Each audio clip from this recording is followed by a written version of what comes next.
সারা বাংলাদেশের মানুষ অপেক্ষা করছে যে আগামীকাল আমাদের ভারপ্রাপ্ত চেয়ারম্যান জনাব তারেক রহমান বাংলাদেশের মাটিতে পা দেবেন। 17 বছর পূর্বে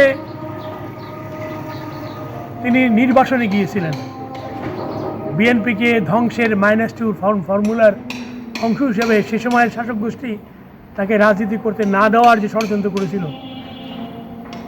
তারপরে তিনি বাংলাদেশ ত্যাগ করেন, নির্বাসনে যান, তাকে জোর করে পাঠিয়ে দেওয়া হয়েছিল এবং তারপরে দীর্ঘদিন তিনি দেশের বাইরে ছিলেন। তবে তিনি দেশের মানুষের কল্যাণে কাজ করেছেন। 17 বছর গণতান্ত্রিক আন্দোলনের নেতৃত্ব দিয়েছেন, বিএনপিকে সুসংগঠিত করেছেন, ঐক্যবদ্ধ করেছেন, দেশবাসীকে ঐক্যবদ্ধ করেছেন এবং জনগণ উন্মুখ হয়ে আছে তিনি বাংলাদেশে আসবেন।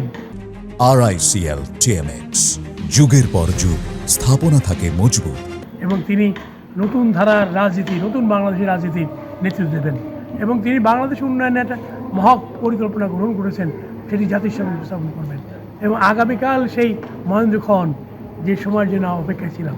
গত 3 দিন ধরে যাওয়া শুরু করেছে। খুলনার 6টি আসন থেকে কমপক্ষে 10,000 তো যাবেই, তারপরে জনগণ যাচ্ছে, বিভিন্ন কর্মী সমর্থক এবং সব 300 ফিটে, সব লক্ষ্য 300 ফিট এবং মানুষের নজর সব 300 ফিট। বাংলাদেশের মানুষ এই খালি কর্মসূচি যোগই দেবে না, এটার উপর ভিত্তি করে বাংলাদেশের নতুন যাত্রা শুরু হবে।